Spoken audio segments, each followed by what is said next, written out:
a retired 68-year-old from the West. He almost lost everything. He lost his retirement savings, he lost his peace of mind, his health, and he almost lost his life. He fell for a married woman who has a gambling addiction, and it cost him $180,000 US. He's one of our subscribers, and he asked us to share his story so it might help someone in the future, as painful as it is. This is Gary's story, and it could be yours. It's another expat diary from Fly Me to the Philippines.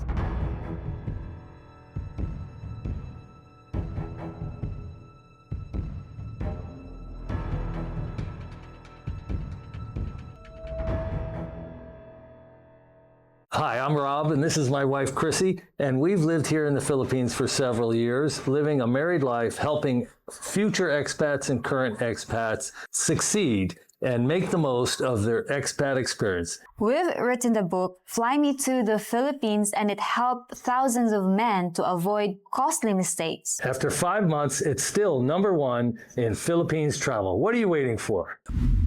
We've done expat stories before in the past, and we've encouraged men to reach out to us if they want to share their story. We had the story of the spider. We had the story of the 18-year-old virgin. And Gary reached out to us in one of our free 10-minute video chats.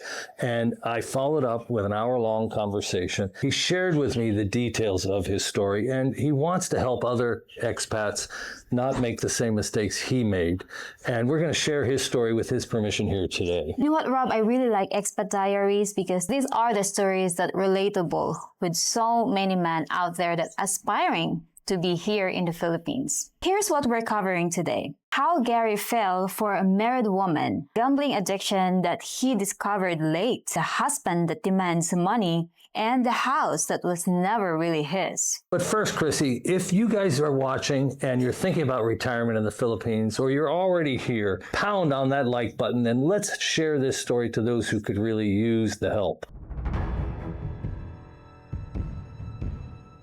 Gary, that's not his real name, and I'm not exactly sure if he's really from Little Rock, Arkansas or nearby, but he doesn't want his exact identity revealed. Gary worked for 4 decades as a long-haul truck driver, and for much of that time he was self-employed, not too successful, and he didn't really fund his retirement as an entrepreneur the way he should have. And he's retiring on a very modest Social Security, not even as much as the average.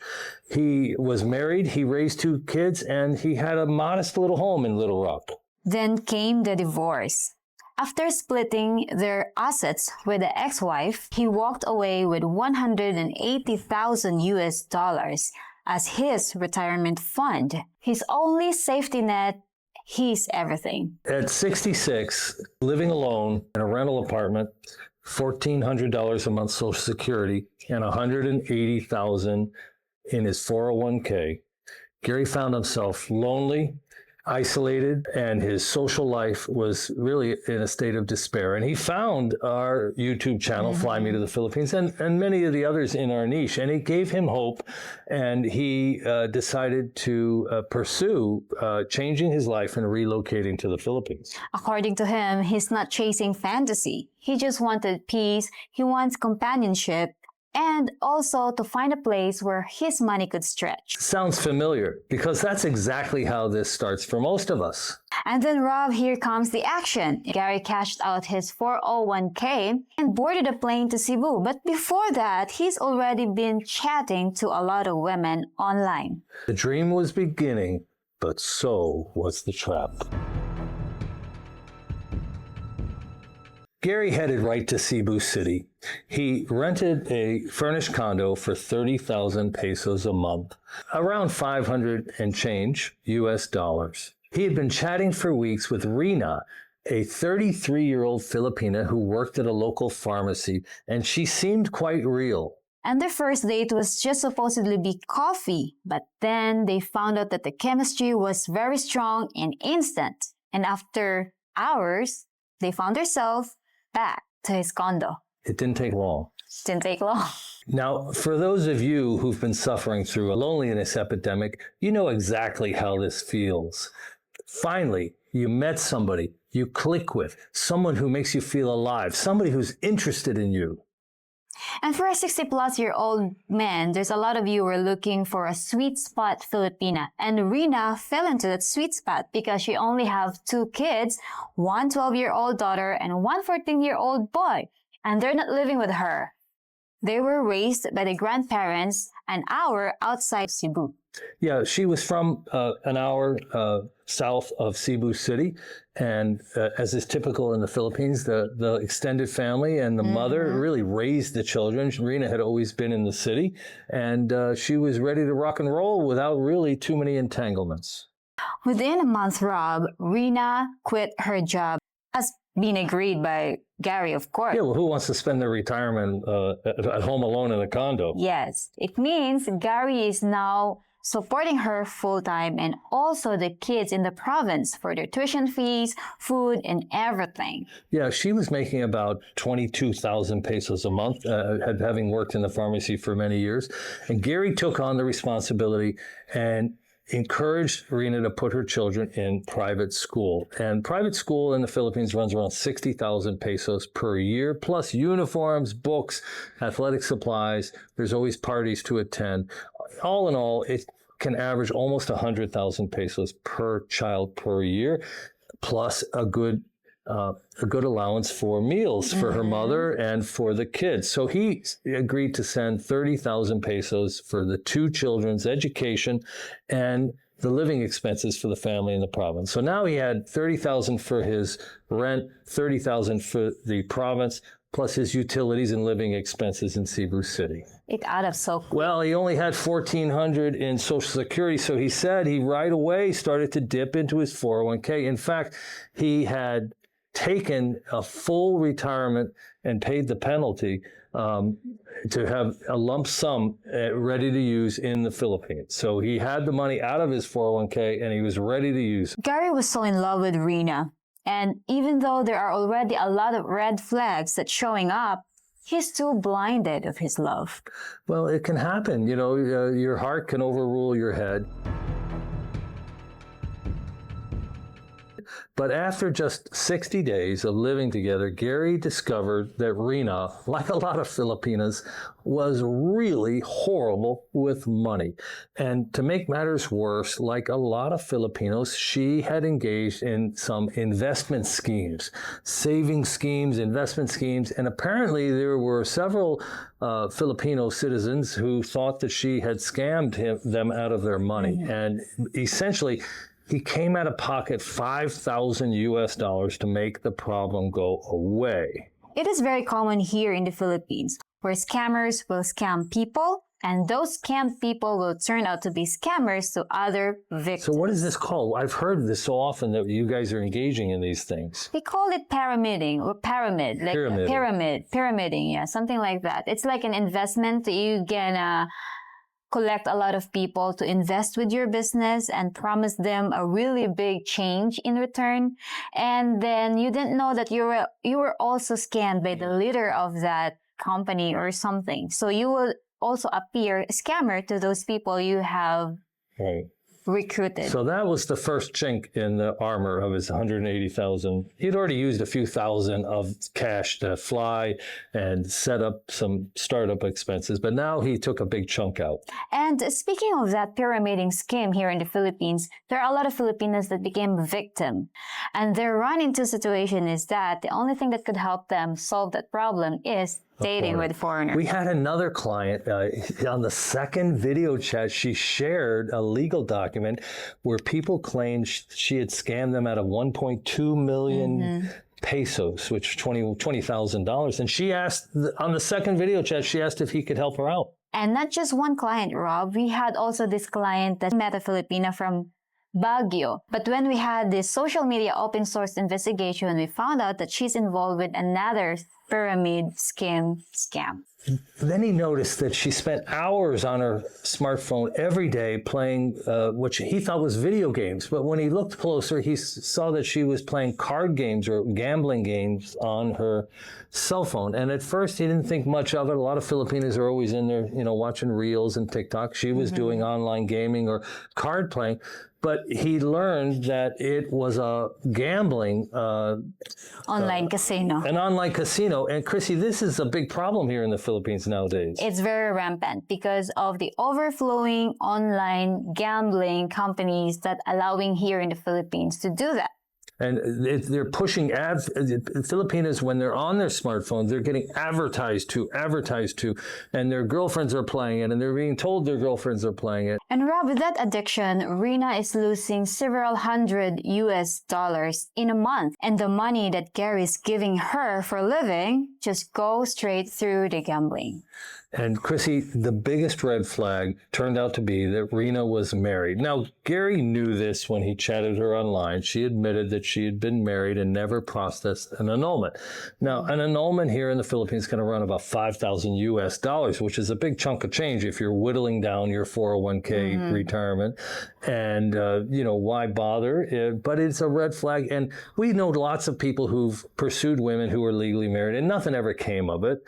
But legally, you could get in trouble, and financially, you could get in trouble too, because the husband could show up and make trouble. Yes. Actually, here in the Philippines, if the woman will claim they're married but they're separated, you really need a real proof that the husband is already with another woman or he already had another family, because that can protect your relationship with your married Filipina. But if there's no proof, you should investigate. And because Gary's so in love with Rina, even though he already knew that she's still married technically, Gary ignored the red flag and thinking they could figure this thing out later in their relationship. 6 months later, Chrissy, sure enough, there's a loud banging and commotion at the door, and it's the ex-husband, hair on fire, angry. And Rob, do you believe that peace is very expensive? In this case, it was. I think he really went overboard here.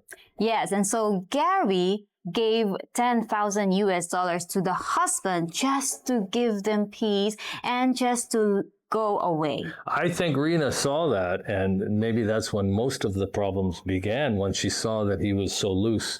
Yes. And I'm just astounded. Here in the Philippines, maybe $1,000 would have made it, but maybe the problem would keep coming back. He gave $10,000 in 2 separate payments over 30 days to make the problem go away. Did it make the problem go away?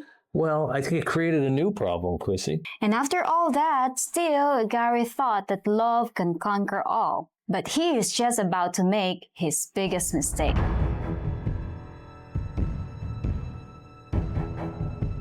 Like many Filipinas, Rina dreamed of owning a lot and house fully paid for, her future secure. What if Gary passed away and left her with nothing? And it's quite common here that Filipinos will wonder why you would throw money, 30,000 pesos a month, on a condo in Cebu City. She's no longer working at the pharmacy. They don't need to be in Cebu City. It's expensive. Her mother had found a beautiful piece of land overlooking, and she encouraged Gary to buy the land and build a house. And it's very common here in the Philippines. If our parents will know that we're dating an expat, sure enough, they will find a piece of land and will introduce it to you because they think you got a lot of money to buy it. For the average Filipino family, he had a lot of money. And it turned out to be 1.9 million pesos budget for just the land. About $35,000. Yes. And since the foreigner cannot own property here in the Philippines, Rina said it should be put on her mother's name. After that, they put 5 million pesos to build their dream house. Yeah, we have friends who've built a beautiful 3-bedroom, 2-bath bungalow for $40,000.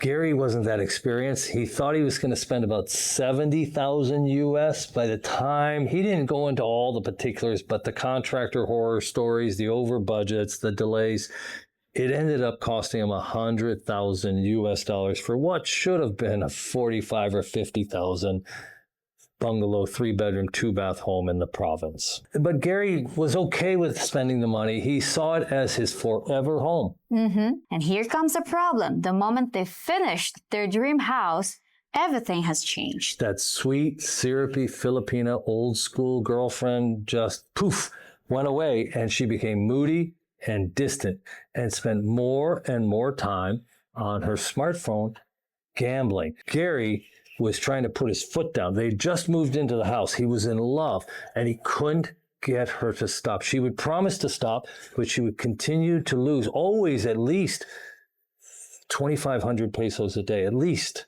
And Gary was at his wit's end, pulling money out of his savings. And for most of expats that have already invested that much, financially, emotionally, and by effort to a woman, for him, maybe it's too late to back out. Yeah, well, he had told his family and his children that he was in love, that he was confident he knew what he was doing. He knew there were other expats that were succeeding. He just didn't understand the depths of addiction and gambling. That's why it's always important to know your preliminary steps, if it's going to the right path or the wrong path. Yeah. But you know what? Gary tried to communicate and ask Rina to stop gambling. But then every time he will do it, Rina will just shut down completely. She will pull tampo, silent treatment that could last for days or even weeks. It is an emotional manipulation disguised as hurt feelings. Gentlemen, memorize that line, because every Asian woman will pull a little bit of tampo. And Gary had to decide whether he'd put up with it. And he had just invested most of his life savings into the house, the land, and Rina's previous addiction losses and with gambling. He tried. He said he would beg her to stop gambling. She would go silent, disappear, and just spend more time on her cell phone. Rina started to say she missed Cebu City. She want to go to birthday parties of her girlfriends without Gary. Yeah, she had lived in Cebu City for years. She knew many, many friends and co-workers and classmates from when she was in school, and she wanted to attend the parties and the reunions. Filipinos love reunions, and she didn't really want Gary to go with her because it was kind of a girls-only reunion. And these reunions involved drinking, karaoke, sometimes discos, and it happened more and more. And some of these activities are not really the goal to go to Cebu City, but it's just an excuse. Just to get away and be on her own again, maybe. Yeah. Or maybe to indulge in her gambling without him berating her. Gary started to ask questions about these trips, and then Rina fessed up that she had a female cousin who was opening a business, kind of like a pawn shop business, and she needed Rina's help. Rina had worked in retail and a pharmacy, and she thought Rina could really help her out, and she needed to go up to Cebu City 1 or 2 nights a week and help get this business off the ground. And when Gary started to ask a lot of questions and details about this trip, Rina just called him as a controlling and jealous. Regardless, she'd take the jeepney to Cebu, and often she would spend several nights just helping this cousin. There was more to the story than just the female cousin. The cousin had a male co-worker, and Rina was having an affair. And Gary caught him red-handed, in flagrante.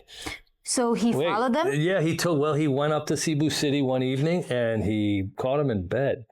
Oh, careless. Embarrassed, he withdrew. He's in a foreign country. He didn't cause trouble, but he caught him red-handed. The blow-up was nuclear. Rina shouted to Gary that he's very controlling and she can't live like a prisoner with Gary. And here it came. Gary, move out of this house you just bought, off this land you just bought. Technically a man owns half the property. He doesn't own the land, but they weren't married. He really had few legal rights, and Rina insisted if he didn't do what she said, her family would meet him at the front door, and it would get ugly. What will hurt here in the Philippines is when the woman is still married to the previous husband, everything that she's going to be purchased will be half of her ex-husband. The ex-husband technically owns half the land and half the house. The love, the affection, the companionship that Gary traveled halfway around the world to find just gone like that overnight. And at first he didn't take her threats seriously. He couldn't believe it, even though she had cheated on him. He thought he could put it back together, but the family started to give him some serious stink eye, and he started to feel uncomfortable. And that's something you can't stand here in the Philippines. Yeah. And that's the time when the legal reality hit Gary like a brick wall. Yeah, he said he really realized he had few legal rights, and his savings had dwindled significantly. And he said there were other expenses that he didn't want to get into. The brother, he bought a motorcycle and he was paying other family members here and there when they were ill. Mm-hmm. But he was looking at a really serious problem. His resources were drained and his legal rights were limited or none. He really fell in that great trap of Rina. Faced with an unbelievable situation, Gary had no choice. He moved back to Cebu City, but with a limited Social Security income and afraid to touch what little was left in his 401k reserves that he'd cashed out, he rented a 10,000 peso per month shack, bunkhouse, a one-bedroom apartment from a tricycle driver, and lived really like a common Filipino. From a dream house he'd built to a single room with a shared bathroom. From a woman who called him her king to a complete isolation. Gary was mortified, embarrassed. He couldn't tell anybody. He couldn't tell the friends he'd met in the Philippines. He certainly didn't want to tell his family members. And his health was failing. That's when Gary's diabetes spiraled out of control. Living alone in this rundown one bedroom with a shared bath, Gary woke up dizzy in that tiny room. By afternoon, he was unconscious and on the floor. Luckily, the tricycle driver found him and rushed him to the nearest hospital. Diabetic shock was diagnosed in the hospital.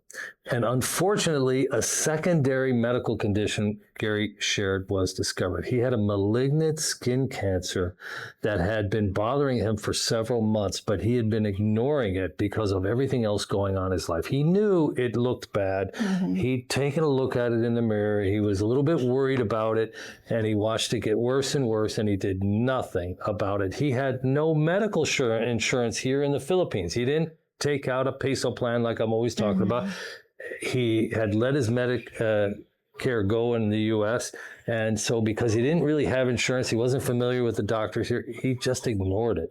He's just most invested towards Rina and the family. He just wanted the thing to work out with his Filipino. The last 90,000 pesos Gary had in the bank was gone in 3 days, and he was now left with just $1,400 a month in his Social Security U.S. dollars, with a malignant skin cancer to take care of. And Rina, his dream Filipina, who he'd spent $178,000 of his retirement cash on, built a house for, paid off her gambling debts and her pyramid scheme debts. Where was she? Never called, never visited. She's just a ghost, just disappeared. Gary still had hope. He reached out to Rina, but no, she ghosted him. This was very emotional, Chrissy. Gary shared with me this moment from his hospital bed. He made the hardest call of his life back to Little Rock and his sister. They hadn't spoken in years. Different politics, different lives. But when she heard his story, she said, "Come home. Just come home." His sister bought him a plane ticket, gave him a room in her house, and helped him reactivate his Medicare. Yeah, he'd been gone 2 years. He had to pay a 20% penalty to get his Medicare reactivated. He's in treatment. He's got access to quality medical care. His prognosis is good, a little bit mixed. The cancer was stage 3 and had started to spread a bit, but he feels confident that he can beat it possibly, and he has good spirits. I think that is why it's very important to still connect with family back home. The reason Gary's willing to share this, he wanted to help others. He feels like somebody watching could learn from this story. Yes, like his experience here in the Philippines was not as good as he wanted. It was a failure, and he wanted to share it to everyone so that they could see the pattern.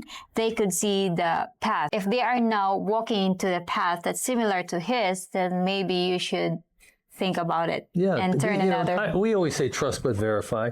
And Chrissy offers a moral and ethical open source social media investigation. She's the female Sherlock Holmes. If you're chatting a Filipina or if you meet one and you feel good about moving forward, why not have someone who speaks the language scrub that social media and see whether there's anything in her background that you don't know about? And how to reach out? Just email us at flymetothephilippines@gmail.com.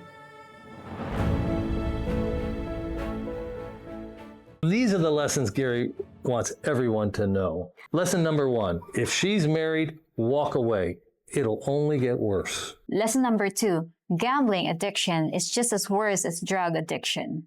Don't believe that love can cure it.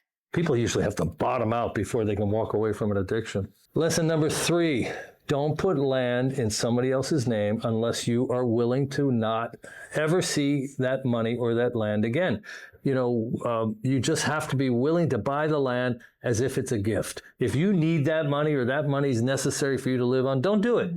Only put money down on land here in the Philippines if you're buying a condo in your own name, or you can walk away from the money. Lesson number 4, when someone shows you who they are through their actions, believe them in the first time. I think when someone shows you they're a degenerate gambler, or someone wants you to put 100% of your savings into buying them land, you should see it for what it is. Lesson number 5, keep emergency funds in your home country, and you need to either keep your medical insurance in the West or buy medical insurance here. Lesson number 6, don't confuse being needed with being loved. Real love will protect your future, not just solve today's problem. If Gary's story hit home with you, here's how you can protect yourself. First, smash that like button and subscribe. This story should reach a lot of men before they will make Gary's mistake. Second, pick up a copy of our book on Amazon, the #1 bestseller in Philippines travel. Chrissy, the paperback is just jumping off the shelf. Take it with you, read it on the airplane. It's got the financial and logistical information that can really help you out. And if you need help verifying someone's background, I offer discreet open source social media investigation. A little research may help you save hundreds of thousands. And Chrissy, I think everybody at home watching, in a perfect world, they'd have a big brother and a little sister who could consult with them and tell them the unknowns before they run into trouble. Just where to stay, an itinerary planning, the red flags and yellow flags and orange flags that we see because we've helped with hundreds of men in similar situations. Email us at flymetothephilippines@gmail.com and you can book a 10 minutes free consultation with Rob. And as of now, Gary's rebuilding his life again quietly in Arkansas. Gary contacted us and shared every painful detail so you could be smarter. Paradise is real here in the Philippines, but it needs wisdom, boundaries, and eyes wide open. Don't become Gary. Become a success story. And if you have an expat story, write us at flymetothephilippines@gmail.com. We'll promise to keep your identity secret and share your lessons learned like Gary. Till next time. Only here from Fly Me to the Philippines. Yeah, maybe I